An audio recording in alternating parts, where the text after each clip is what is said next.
بسم اللہ الرحمن الرحیم۔ خلافت راشدہ قدم بقدم۔ عبداللہ فارانی یعنی اشتیاق احمد مرحوم کا جو کلمی نام ہے عبداللہ فارانی،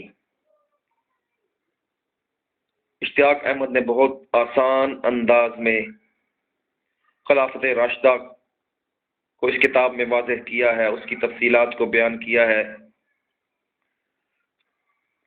خلافت راشدہ قدم بقدم بچوں کا اسلام رسالہ کا مقبول ترین سلسلہ تھا۔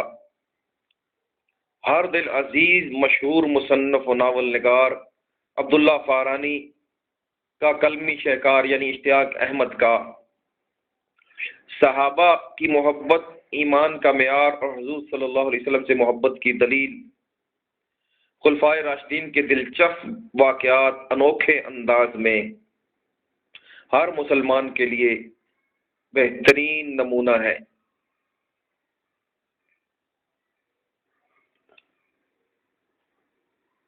مکتبہ عمر فاروق رضی اللہ عنہ کی شائع کردہ خلافت راشدہ قدم بقدم کا صفحہ نمبر 27 حضرت عمر رضی اللہ عنہ کے بارے میں دور فاروقی کا آغاز۔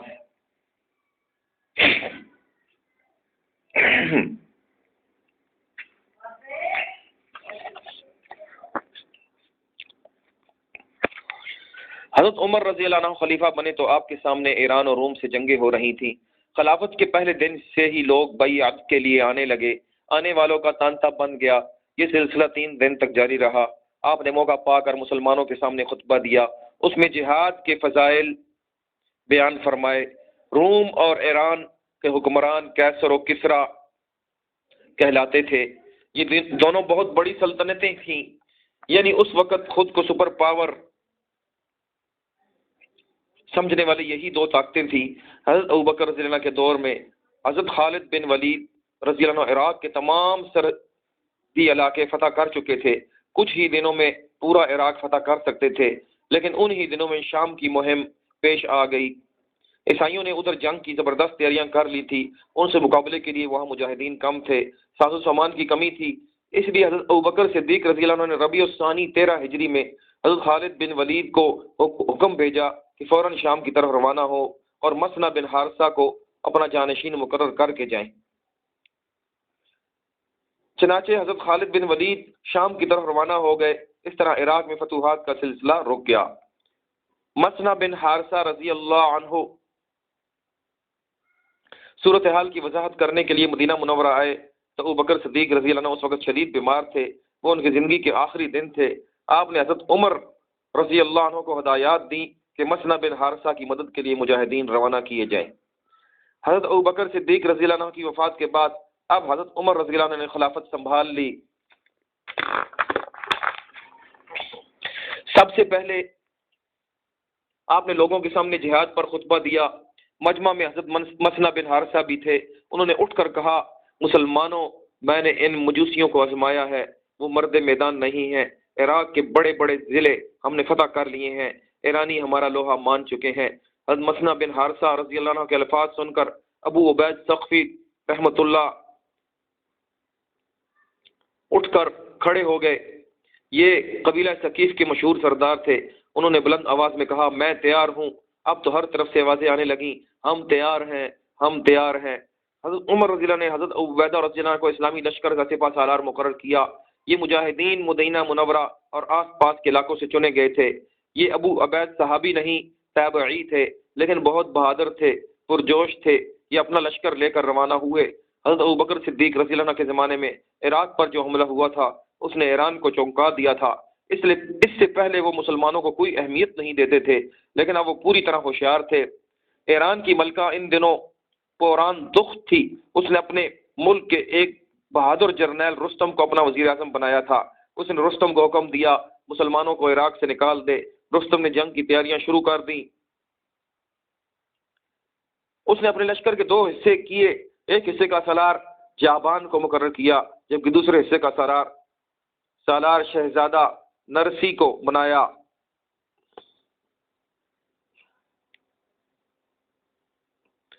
جابان عراق کا مشہور رئیس تھا، اہل عرب سے اسے خاص دشمنی تھی۔ دوسری طرف شہزادہ نرسی کسرا کا خالہ زاد بھائی تھا۔ یہ دونوں مختلف راستوں سے عراق کی طرف بڑھے۔ ادھر حضرت مسنہ بن حارثہ اور ابو عبید رحمۃ اللہ علیہ ہیرا تک پہنچ چکے تھے، لیکن پھر جنگی حکمت عملی کے تحت خفان تک پیچھے ہٹ آئے۔ جابان نے غازت کے مقام پر پہنچ کر پڑاؤ ڈالا۔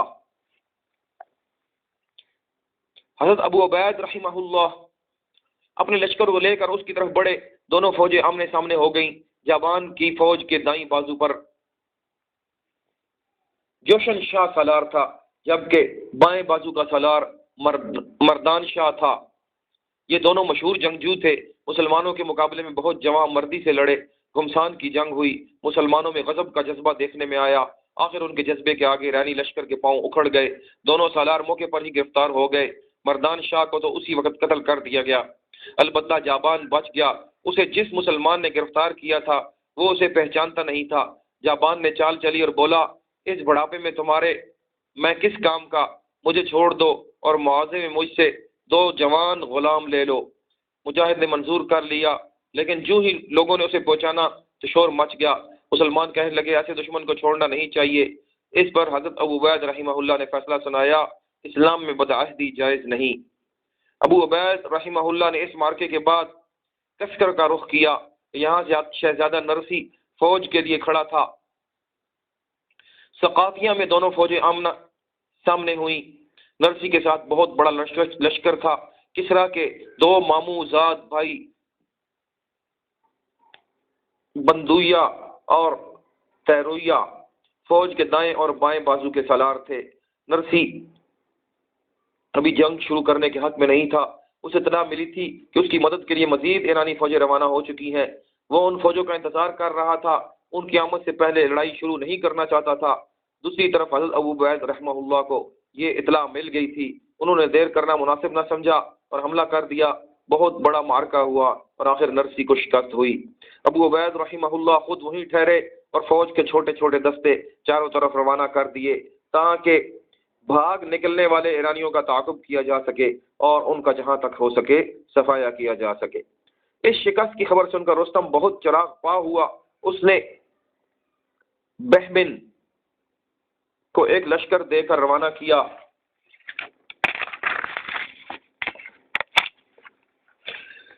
دونوں لشکر مروحہ کے مقام پر آمنے سامنے آ گئے، لیکن دونوں لشکروں کے درمیان میں دریائے فرات تھا۔ بہمن نے مسلمانوں کو پیغام بھیجا، تم اس طرف آتے ہو یا ہم آئیں؟ ابو عبید رحمہ اللہ کے سالاروں نے انہیں مشورہ دیا کہ بہمن کو اپنے لشکر کے ساتھ اس طرف آنے کی دعوت دی جائے، مگر حضرت ابو عبید رحمہ اللہ نے کہا یہ تو بزدلی ہے۔ ادھر بہمن کی قاصد نے مسلمانوں کی باتیں سن کر حضرت ابو عبید رحمہ اللہ کو دریا پار کر کے آگے بڑھ کر حملہ کرنے سے روک رہے تھے۔ یہ کہہ دیا، ہم لوگوں کا بھی یہی خیال تھا، عرب مرد میدان نہیں ہیں۔ انہوں نے یہ بات مسلمانوں کو جوش ڈالنے کے لیے کہی تھی، اور واقعی حضرت ابو عبید رحمہ اللہ اور جوش میں آ گئے۔ انہوں نے فوج کو مزید تیاری کا حکم دے دیا۔ حضرت مسنہ بن حارثہ اور بڑے بڑے سردار اب بھی اس اقدام کے خلاف تھے۔ حضرت مسنہ نے ابو عبید رحمہ اللہ سے فرمایا، اگرچہ ہمیں یقین ہے دریا پر پار کرنے سے فوج کو شدید نقصان پہنچے گا، لیکن چونکہ سپہ سالار اس وقت آپ ہیں اور افسر کی حکم عدولی ہمارا طریقہ نہیں، اس لیے ہم تیار ہیں۔ اب کشتیوں کا پل باندھا گیا، تمام فوج اس پل کے ذریعے دریا پار کر گئی، لیکن وہاں ایرانیوں نے اسلامی فوج کے لیے جگہ بہت تنگ چھوڑی تھی۔ اسلامی فوج کو صف بندی کی جگہ ابھی نہ مل سکی۔ دوسری طرف ایرانی فوج کے ساتھ خوفناک ہاتھی بھی تھے، ان پر بڑے بڑے گھنٹے لٹکائے گئے تھے۔ جب یہ ہاتھی چلتے تو گھنٹے اور زور سے بجنے لگتے۔ اس سے ان پر جو فوجی سوار تھے وہ سمور کی لمبی ٹوپیاں اوڑے ہوئے تھے اور خوفناک قسم کے جانور نظر آتے تھے۔ مسلمانوں کے عربی گھوڑے ایسے ہاتھی اور سمور کی ٹوپیوں والے فوجی پہلے نہیں دیکھے تھے۔ مسلمانوں کے گھوڑے ان خوفناک ہاتھیوں اور سواروں کو دیکھ کر بدک کر پیچھے ہٹے۔ حضرت ابو عبید رحمہ اللہ نے دیکھا ہاتھیوں کے مقابلے میں گھوڑے ناکارہ ثابت ہو رہے ہیں۔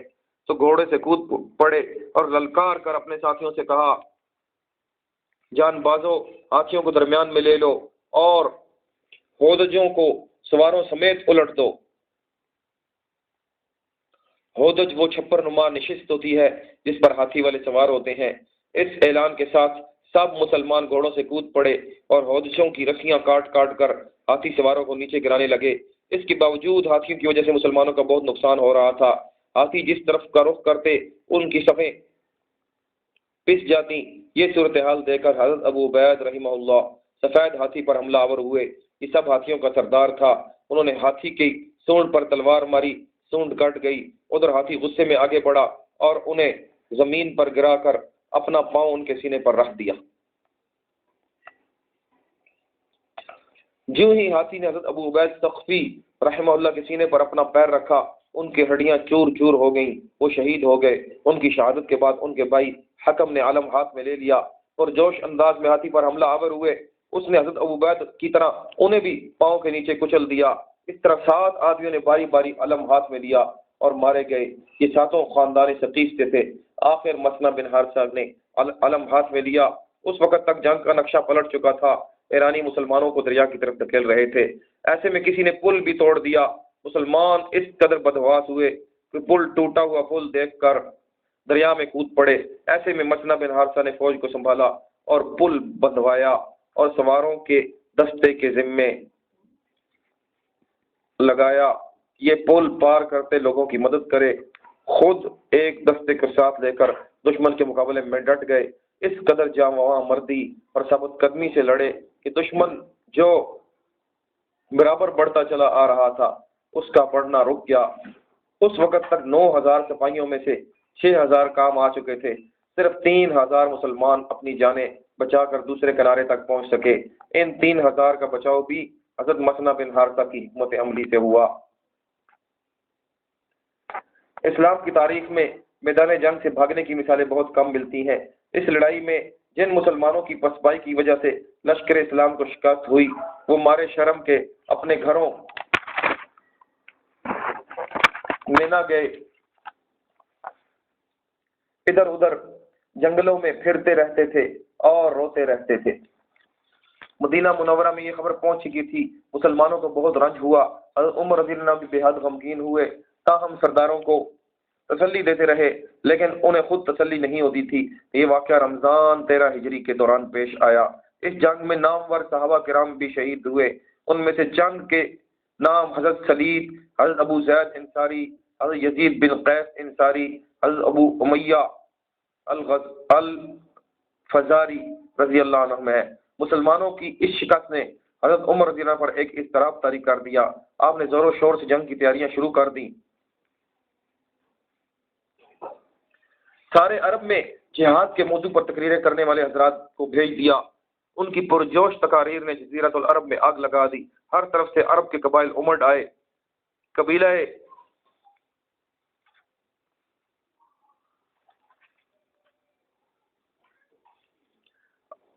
ازد کا سردار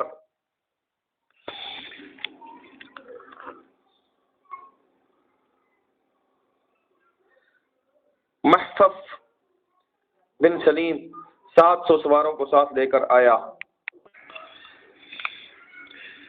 قبیلہ ازد کا سردار محفف بن سلیم 700 سواروں کو ساتھ لے کر آیا۔ حسین بن معبد اپنے ساتھ 1000 آدمی لائے۔ حاتم طائی کے بیٹے حضرت ادئی بھی بڑی تعداد میں اپنے لوگوں کو لے کر آئے۔ اس طرح قبیلہ رباب، بنو کنانا، قسم، بنو حنزلہ وغیرہ کے بڑے بڑے جتھے اپنے سرداروں کے ساتھ آئے۔ ان ہی دنوں میں حضرت جریر بن عبداللہ بجلی رضی اللہ عنہ حضرت عمر رضی اللہ عنہ کی خدمت میں حاضر ہوئے۔ یہ مشہور صحابی اور اپنی قوم کے سردار تھے۔ انہوں نے حضرت صلی اللہ علیہ وسلم کی خدمت میں حاضر ہو کر درخواست کی تھی کہ انہیں ان کے قبیلے کا سردار مقرر کر دیا جائے۔ حضور صلی اللہ علیہ وسلم نے ان کی یہ درخواست منظور کر لی تھی۔ اب یہ بھی حضرت عمر رضی اللہ عنہ کی خدمت میں حاضر ہوئے اور اپنے قبیلے کے 1000 آدمیوں کو لشکر میں شامل کیا۔ ادھر مسنا بن حارثہ رضی اللہ عنہ نے تمام سرحدی مقامات کی طرف پیغام بھیج دیے اور اس طرح ایک بڑی فوج جمع کر لی۔ ایرانی جاسوسوں نے بھی یہ خبریں ایران کے شاہی دربار تک پہنچا دی۔ پوران دخت نے حکم دیا خاص فوج سے 12000 سوار منتخب کیے جائیں، مہران بن مہرویہ ہمدانی ان پر افسر مقرر کیا جائے۔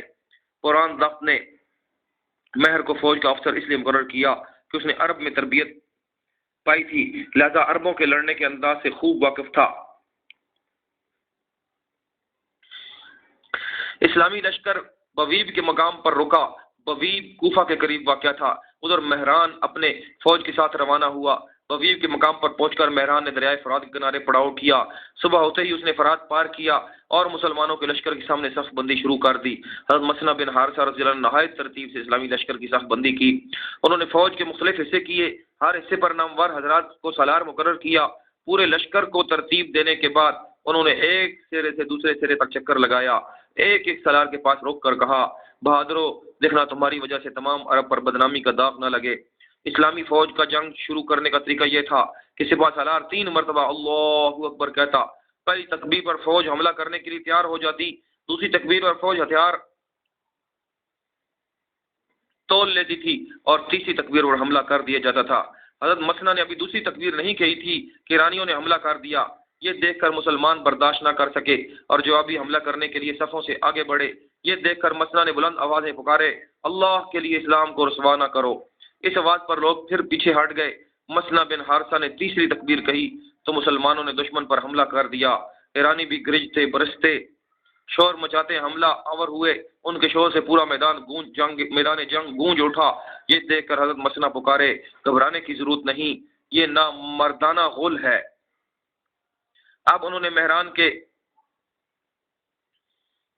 دستے پر حملہ کیا۔ پہلے بھی حملے میں انہوں نے اس کی صف توڑ دی اور اندر تک گھستے چلے گئے، مگر ایرانی بھی جان توڑ کر لڑے۔ ان کا جوابی حملہ اس قدر زوردار تھا کہ مسلمانوں کے قدم اکھڑ گئے۔ یہ دیکھ کر مسنہ للکارے، مسلمانوں کہاں جاتے ہو؟ میں تو یہ کھڑا ہوں۔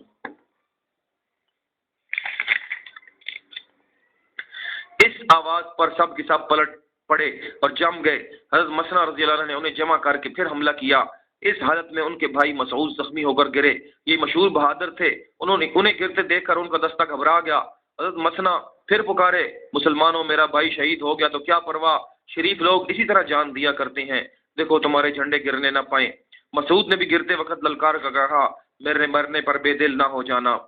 ان کا دستہ پھر سے جم گیا۔ اب لڑائی پورے زوروں پر ہونے لگی۔ جنگ جاری رہی، مسلمانوں کے بڑے بڑے افسر شہید ہوئے، لیکن حضرت مسنہ رضی اللہ عنہ ثابت قدم رہے۔ ان کی ثابت قدمی کی وجہ سے مسلمانوں کا پلہ بھاری رہا۔ ایرانیوں کی فوج کا قلب یعنی درمیانی حصہ خوب جم کر لڑا، لیکن آخر کار شکست فاش سے دوچار ہوا۔ ایرانیوں کا ایک بڑا افسر شہر براز حضرت قرط رحمۃ اللہ علیہ کے ہاتھوں مارا گیا، تاہم مہران ابھی تک جم کر لڑ رہا تھا۔ ایسے میں قبیلہ تغلب کے ایک نوجوان نے اس پر حملہ کیا۔ اس حملے میں مہران اچھل کر گھوڑے سے نیچے آ گرا۔ نوجوان نے بھی اپنے گھوڑے سے چھلانگ لگائی اور اس کی کمر پر سوار ہو کر اسے قتل کر دیا۔ ساتھ ہی پکار کر بولا، میں ہوں تغلب کا جوان، میں نے سپہ سالار مہران کو قتل کر دیا ہے۔ مہران کی قتل کی خبر نے ایرانیوں کے حوصلے ختم کر دیے، وہ بدحواس ہو کر بھاگے۔ حضرت مسنہ رضی اللہ عنہ نے فوراً اپنے دستے کے ساتھ پل پر پہنچ گئے تاکہ ایرانی بھاگ نہ سکیں۔ اس جگہ اتنے ایرانی قتل ہوئے کہ لاشوں کے انبار لگ گئے۔ مورخوں کا بیان ہے کسی لڑائی میں اتنی لاشیں نہیں گری جتنی بویب کی لڑائی میں گری۔ مدتوں بعد مسلمانوں کا ادھر سے گزر ہوا تو اس وقت بھی وہاں ہڈیوں کے انبار نظر آئے۔